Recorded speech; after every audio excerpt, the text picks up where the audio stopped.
Hello everyone, welcome back. In today's video, we're going over malware hunting with system internals or sysinternals.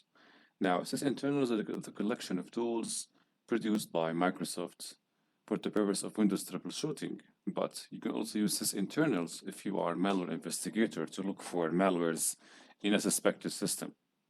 You can download sysinternal suite from Microsoft official website. You can opt for downloading the suite entirely, or you can just go to downloads or browse the categories to download a specific tool you're looking for. And here you'll see rundown for all of the tools that are included in the suite.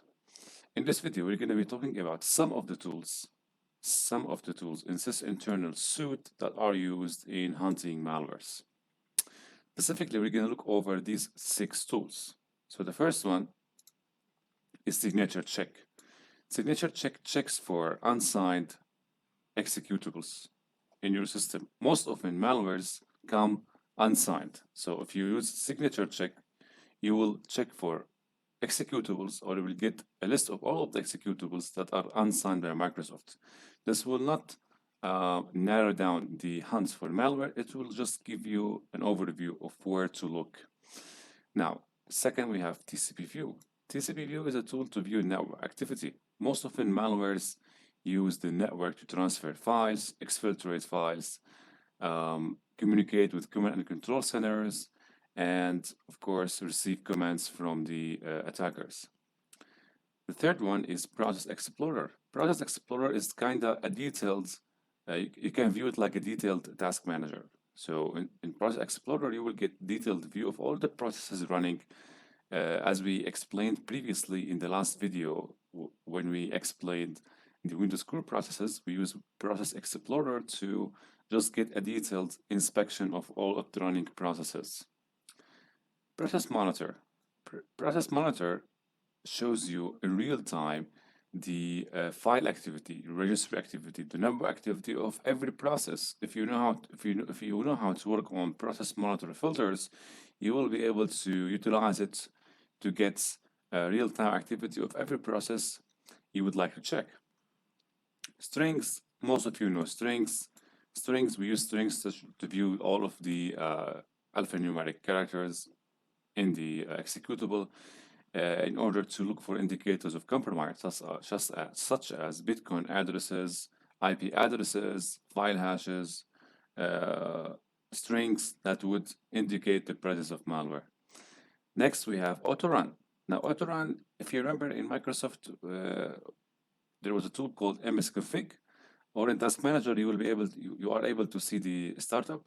But in Autorun, it's a tool to view all of the tools that are get started during boot up, login, or scheduled tasks. So it's recommended if you are hunting for malwares, or if you're investigating a workstation and you want to see all of the entries that start with the machine boot up, or after you log into the machine, or if they are scheduled tasks, it's recommended to use Autorun. Okay, now suppose you have downloaded the suite from Sysinternals. You can go to your C drive, okay, create a folder called Sysinternals, extract everything in one folder, all right, and then you'll be able to run the tools without the need to launch them individually. But you have to add them to the environment variables. So let me show you how to add these tools into environment variables so you can launch them without the need to specify the path. So just let me check on properties. I guess not. Okay, we can launch the command prompt one more time. CMD.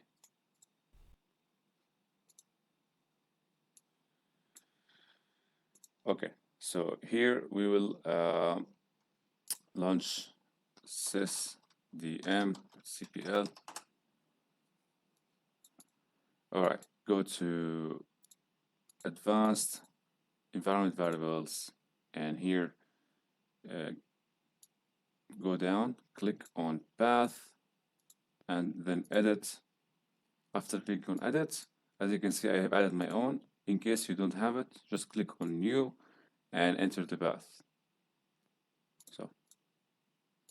So let's check the first one.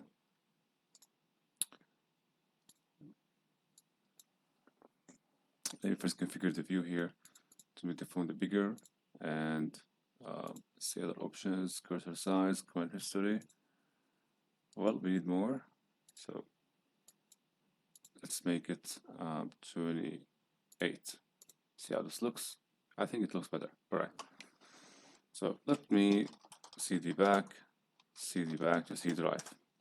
So the first tool is signature check. So the way to run this tool is to use Sigcheck -E to check for executables, -U to check for unsigned signatures, unsigned files, and -VR so that you tell the signature check to upload the file hashes and get you a report from VirusTotal. And then you specify the path. So here I enter right to agree. No matching file were found. Of course, my system is not infected. That's why there are no files. There were no results. But you can specify another path. For example, here I would say, let me check here. So C, Windows. So after running, as you can see, we get the list of the tools that are unsigned, right? So unsigned means it is unsigned by Microsoft, but that doesn't mean the tool is not, but that doesn't mean the tool is considered or necessarily malicious, right? So we have, just let's check the VirusTotal report.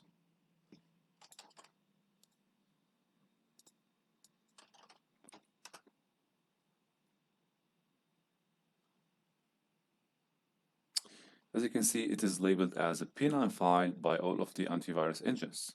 So that confirms that not all of the executable files you would see in signature check and that are unsigned could be a malicious. It's not. It doesn't need to be a malicious, right? You just have to take a look at the VirusTotal report and confirm the results. So, but as you can see, if you look at the tools here, you can see the description, the product, the company. As you can see, the company is not Microsoft. That's why it is unsigned. And here is the company is unknown. But that's totally fine. We check the VirusTotal. There is no indicator of any malicious activity or malicious file. Okay, that's for signature check. Now, so next we have TCPView. So as said earlier, TCPView gives you the network activity on your system and gives you the processes that are performing network activity or contacting or communicating with third parties over the internet. So we can launch TCPView by typing TCPView-accept EULA. So in my system, as you can see, here are all of the processes that are using the network. You can see here the process ID, the process name, the states. So when we look for malwares, we look at the established. Everything, when the state is established, we want to see what is the other parameters. So for example, the local address is my machine, the remote address is my machine as well. So when the remote address is my machine, it is considered as fine.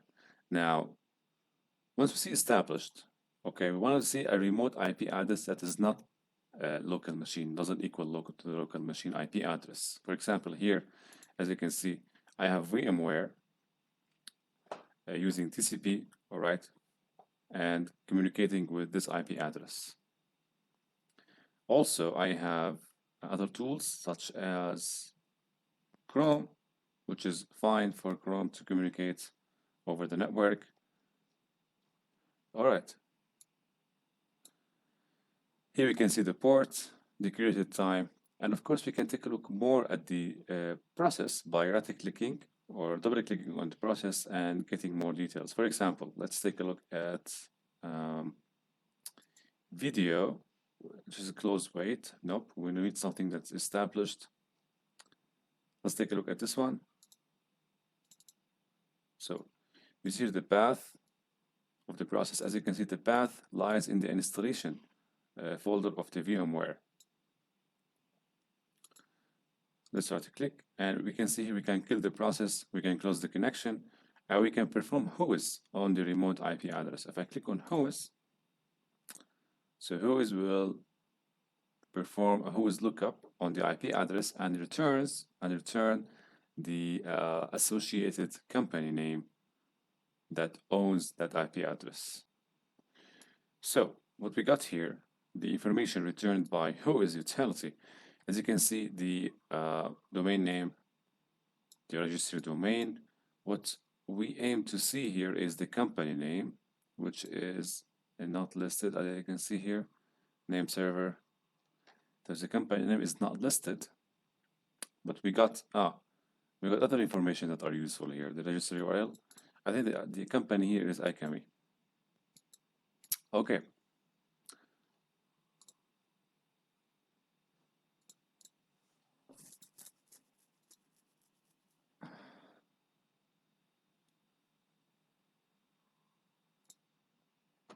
Now, if you suspect that the malware is running or is using specific protocol other than TCP, you can use the filter here. For example, here TCPV4, filter for TCPV6, UDP4, UDP6, or if you want, you can just go to View, Protocols, and select the protocol you would want to inspect.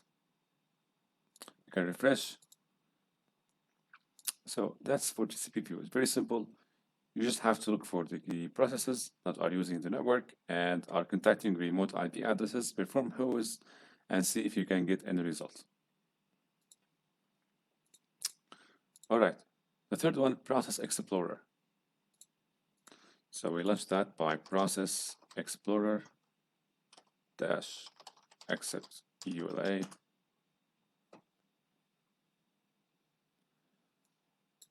So here we get, as you can see, drill down all the processes. And as you can see, with every process, it lists the process, the parent process, and the child process running under that. In the last video, we explored the core Windows processes, and we have determined how to find out if the Windows core process or if the suspected Windows core process is actually a Windows process or just a malware masquerading as a Windows process. Now, let's take a look at other processes in this video. So let me collapse these. Look only at the parent processes. So here we have explorer.exe, which is most often injected by malwares. So we take a look at the child processes. We see Chrome, we see CMD, console application here because I'm running the command prompt to run the Sysintenals tools. We see Obsidian tool, we see other tools. All right, so suppose that I want to take a look at a specific process. For example, here we have the command line utility here. So on this column, we see the CPU usage. We see the private bytes. We see also the PID of the process. We see the description, and we see the company name. Most often, the malwares don't have, there is no company name. The column here doesn't have company name. But it doesn't mean that it is necessarily a malware. It's just an indicator, right? That it warrants further analysis. Now, if you want to see the executables that are signed or verified, you just have to right-click here, set columns. In the set columns, you select verified signer to see the signature of the executable file. Also, if you want to see the VirusTotal, if you check this column, you will be able to see the VirusTotal check on every process. So VirusTotal will send the hash of every file here, every process to VirusTotal and display the results. So check on VirusTotal as well. We need to enable VirusTotal here. So we go to options, VirusTotal, check VirusTotal, click on yes. As you can see, the hashes are being submitted or have been submitted. After a while, we will get the result. And the verified signer here. All right. So you see here, we have the results. As you can see, most of the processes have or marked as benign, except this one. There is one antivirus that is labeling the VOX as malicious, but it's only one. And here we have one check on Sysinternal tool, Process Explorer marked as malicious by one antivirus engine out of 74. Now, let's click on Verify Image Signatures. As you can see here, we see that most of the tools or processes are signed. So we have Microsoft Windows Publisher, Google, VMware, NVIDIA, Adobe. Now, why we look at these two columns? Malwares, most often, they are not signed. So if you see a process that's not signed, it is worth taking a deeper look at the process. Also, if we send here the hashes to VirusTotal to see if other people have submitted the hash and got negative results or got the file labeled as malware. So we used both columns here for the investigation. Now, suppose that I found the one that is not signed. For example, I don't have an unsigned process, but suppose that we have one. So let's take a look at the con host here. Take a look at properties, and here we see the properties. So most importantly, we see the path. Where is the tool lives? Where does it live actually? Here we have in System32, and we see the command line activity, how it has been launched, and we see the parent process. The parent process in this case is the CMD, which is true, and we see the VirusTotal score, and of course we have clicked on verify to verify that verify the signature of the tool, which is, as you can see, it shows as verified, Microsoft Windows. Now, if you want to take a look at the strings, we click on the strings tab here, and we'll see all of the strings in the process. We click on TCPIP to see the number activity, if there is any, and we take a look at the performance graph. All right. So what's important for us when we investigate malware is to take a look at these values: the path, the command line, the parent process, and of course the strings and TCP/IP. Okay. So next one. So next one is Process Monitor. Let's launch Process Monitor.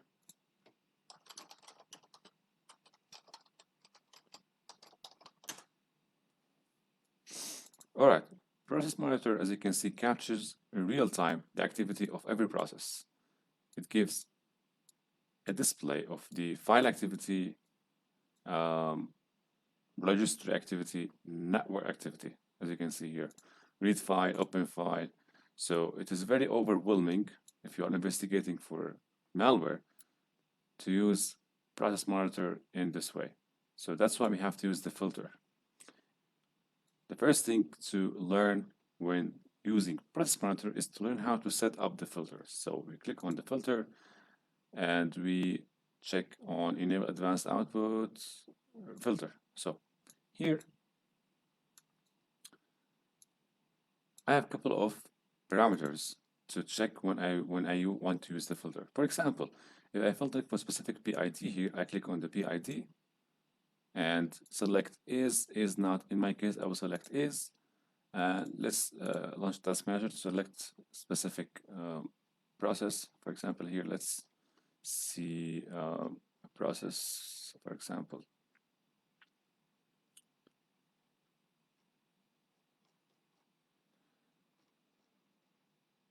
Okay, let's take the 1736.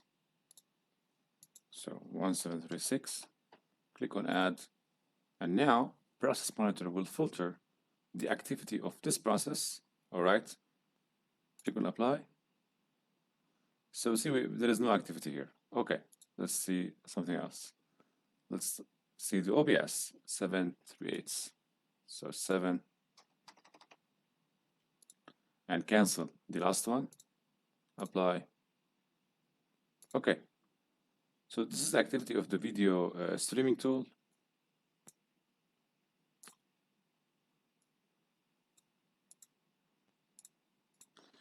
All right, we see here all of the operations that are being performed by the tool, right?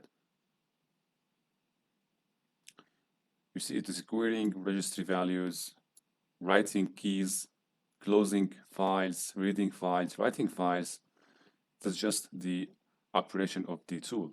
Now, that's one way of using the filter. If you want to filter more, let's go back to filter, and here, let's say, here we use the filter for the PID 788s, and also we want to filter more. For example, I want to see, let's see here,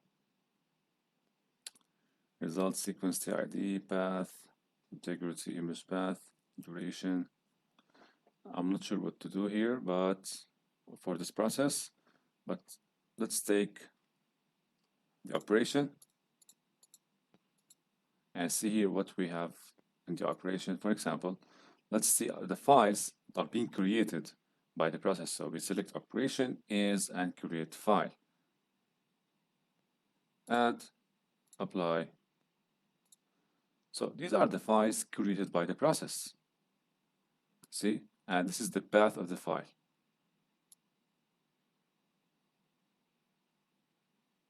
Normally, when you investigate for a specific process that's being suspected for malware activity, you would want to see many things. Among them is the create file, because most of the time malwares, they either drop files on specific path to download more malwares from the internet, or to drop temporary files in the temporary directory. So you want to see the filter. You want to filter for create file activity. Also, one of the filters that you would want to use when you investigate for malware is to go to operation is, and you want to see here the registry keys that are being written. So registry key, close, create, apply, add first, then we apply. So for this process we have nothing, but you want to use that. You want to see the registry keys that have been created or are being created by the process. So you just take a look at the operations and play with it. You can also reset the filter back by going to reset filter, and now it will just display the view we have just seen before. Now you can also click on capture events, or you can stop the capture. Actually, this is capturing, so yeah. So strings, we talked about strings. Let's talk about autorun. So autoruns EULA.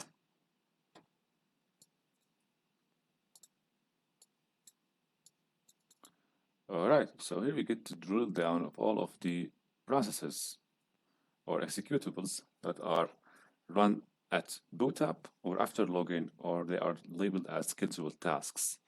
In the tabs here, you see everything. If you want to see the tools that are launched after you log in or to the machine, you click on log on here. Here, if we click on scheduled tasks, we see the scheduled tasks, of course, we'll log on, and we have boot execute. But it's a rule of thumb to play with the tabs here. All right. Now, most often malwares use WMI. New malwares, or one of the malware techniques, the newest malware technique is to use WMI codes. So if you see here executables that are autorun and use WMI, you want to be careful and analyze more and get more details about the process. Let's go back, everything. So let's take a look, for example, at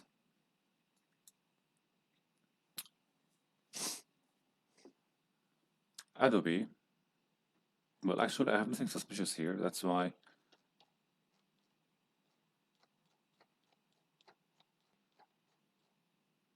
Okay.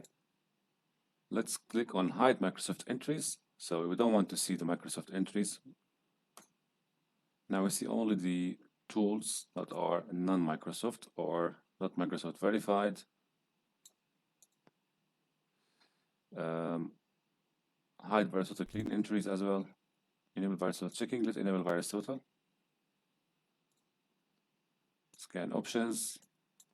Check VirusTotal. Check unknown. Submit unknown images and rescan. So now all of the hashes of all of the files that are auto start are being submitted now to VirusTotal.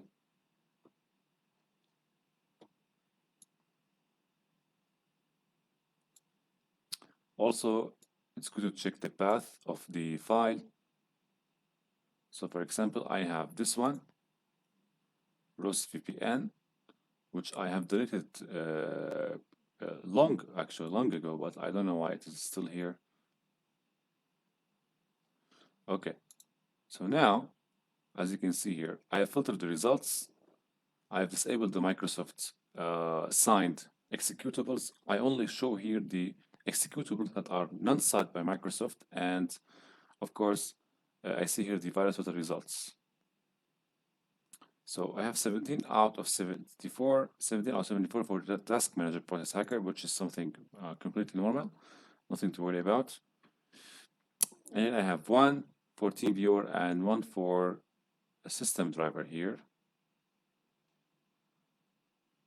So whenever you see a VirusTotal result here that exceeds 5 or 6 antivirus engines in the scan, it's worth taking a look at the process. Also, you check the file path. If you see a file path that is not recognized or something that's not used by programs, for example, most of the programs are in program files.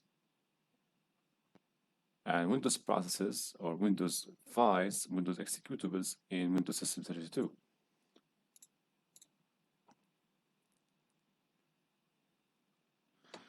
All right, so that is for Autoruns. Now, when you combine all of these tools during an investigation, and you know that the machine is infected, you will be able to correlate all of the results from the different tools to pin down the malware and be able to remove it from the system. So that's it for today, and see you in the next video.